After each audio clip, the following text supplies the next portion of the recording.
Ohayo gozaimasu, o genki desu ka? Hari ini kita akan kembali mempelajari bahasa Jepang. Bahasa Jepang Minus 1, bab 21. Tujuan pembelajaran bab 21 ini, yang pertama, untuk menyatakan pendapat atau dugaan. Yang kedua, mengutip perkataan atau untuk mengutip kata-kata yang sering diucapkan dalam kehidupan sehari-hari. Yang ketiga, untuk memastikan sesuatu kepada lawan bicara. Langsung saja kita ke tujuan yang pertama, yaitu menyatakan pendapat atau dugaan. Pola kalimat yang pertama ada bentuk biasa atau futsukei ditambah to omoimasu. Bentuk biasa atau futsukei ditambah to omoimasu.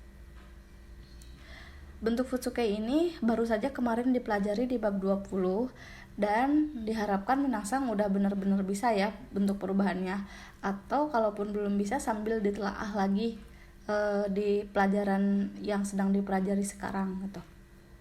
Nah, ini to omoimasu ini bisa diartikan menurut saya atau saya rasa. Nah, karena menurut saya atau saya rasa ini digunakannya ketika menyatakan pendapat ya, atau menyatakan dugaan. Contohnya di sini ada 1.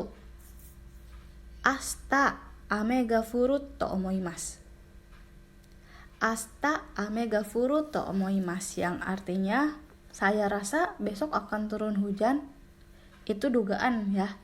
Saya rasa besok akan turun hujan. Contoh yang kedua. Mirasan wa nani o shiteru? Kata si A. Kata si B, Mirasan wa mo neta to omoimasu. Mirasan wa nani o shiteru? Shiteru ini dari kemarin ya, bukan shiteru, nggak ada suku kecilnya. Ini shiteru dari asal kata shite imas, yang artinya sedang. Dari asal kata shimas ya kalau mas kayaknya. Kata si B, Mirasan wa mo neta to omoimasu. Kenapa mo neta? Karena dari asal kata nemasta. Nemasta yang artinya sudah tidur. Karena di situ di bunponya harus bentuk biasa, jadi dirubah jadi neta. Nemasta jadi neta. Neta to omoimasu. Jadi menurut saya saudara Mira sudah tidur. Lalu selanjutnya yang nomor 4. Yang nomor 3 ya. Kata si A, Asta no shiai wa dochira ga katsu? Kata si B, Nihon ga katsu to omoimasu. Asta no shiai wa dochira ga katsu? Pertandingan besok siapa yang bakal menang? Katanya gitu ya. Yang mana yang bakal menang? Kata si B, Nihon ga katsu to omoimasu. Menurut saya atau saya rasa yang bakal menang itu Jepang. Katsu dari asal kata kachimasu. Kachimasu untuk kamus. Jadi katsu to omoimasu. Contoh terakhir di nomor 4 ada Nihongo ni tsuite do omoimasu ka? Nihongo ni tsuite do omoimasu ka? Nah, jadi untuk pertanyaan si do omoimasu ini kan bisa bermacam-macam ya, kayak contohnya yang tadilah, yang nomor 1, 2, dan 3. Nah, di nomor 4 ini contoh pertanyaannya. Jadi ni tsuite di sini itu artinya tentang. Dan di depan ni tsuite itu harus diisi oleh kata benda. Jadi kata benda ni tsuite do omoimasu ka? Kata benda ni tsuite do omoimasu ka? Bukan partikel to lagi ya, tapi do omoimasu ka. Itu untuk pertanyaan.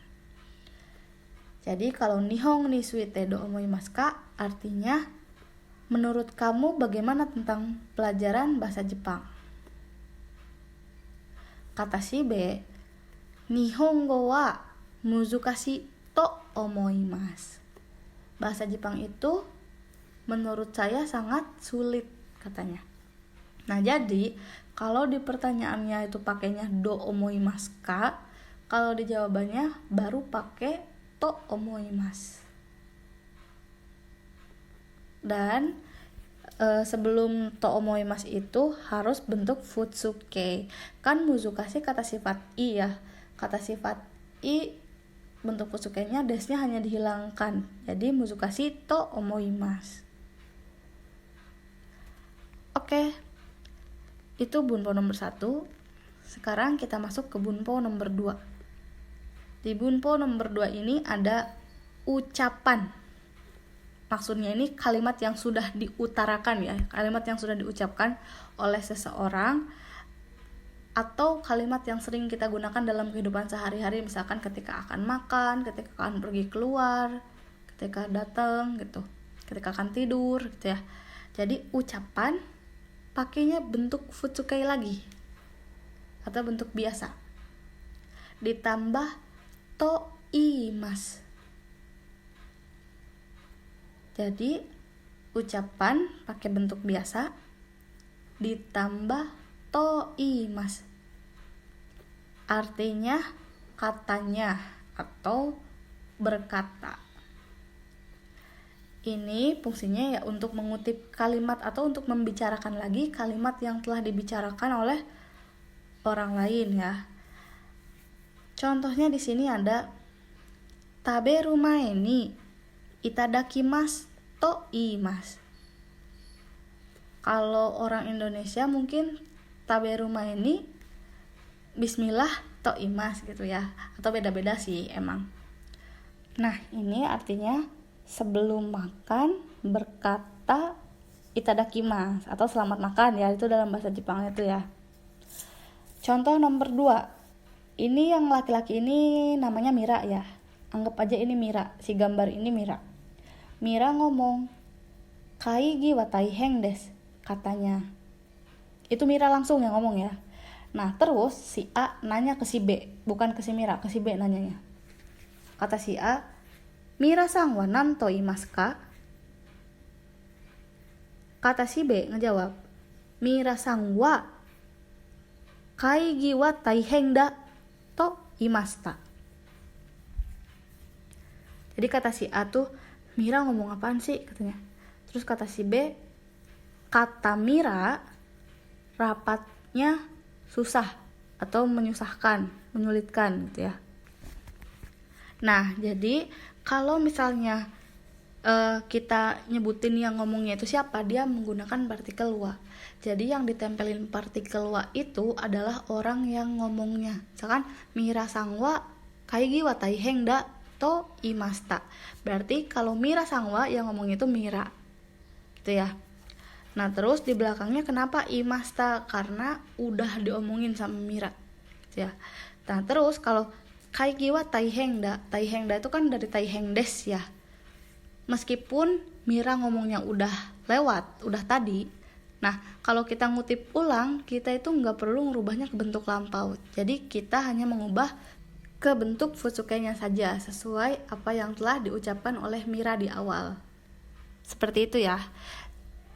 Contoh nomor 3. Kata si A, Daitorio wa di rumah aja to imasta. Jadi ini yang ngomong siapa? Kira-kira minasang, menurut minasang. Hai, yang ngomong itu Bapak Presiden ya. Daitorio itu artinya presiden.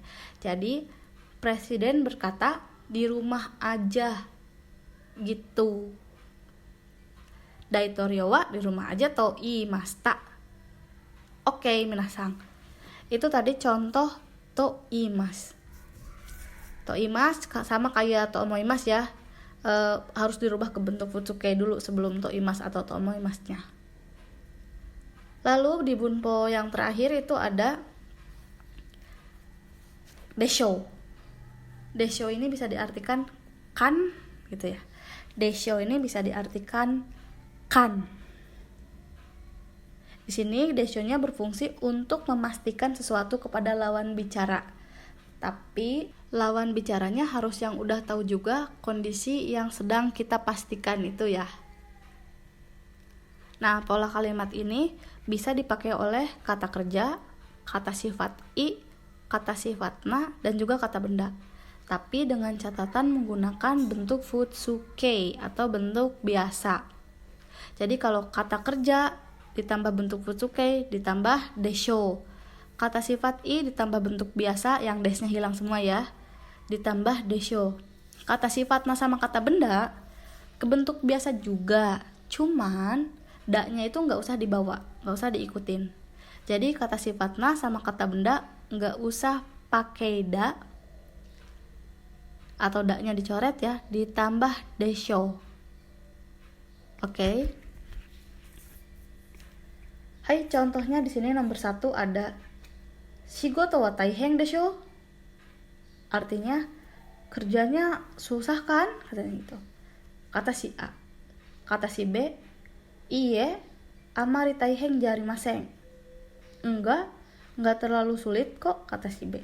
Jadi si A tuh memastikan ke si B, kerja tuh susah kan, katanya. Kata si B, enggak kok, enggak terlalu sulit gitu. Shigoto wa taiheng desho. Nah, harusnya kan taiheng ini kata sifat na. Tapi karena da-nya dicoret jadi taiheng desho langsung, bukan taiheng da desho ya. Jadi taiheng desho gitu. Contoh yang kedua, kata si A, Nihon wa kirei desho. Kata si B, totemo kirei desu. Mata Nihon e ikitai desu. Jadi kata si A tuh, Jepang itu bagus kan? Kata si B, iya bagus banget, saya pengen pergi lagi ke Jepang. Nah, kirei ini kata sifat na.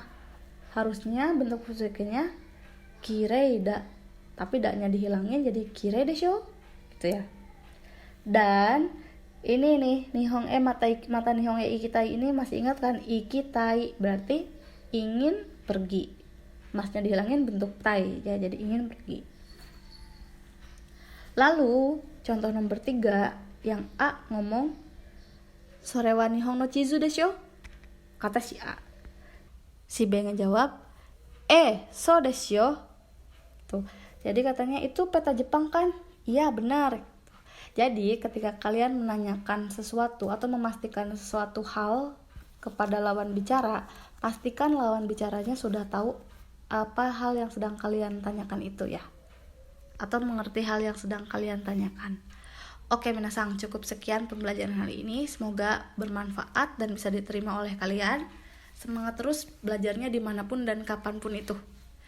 Mata aimashou.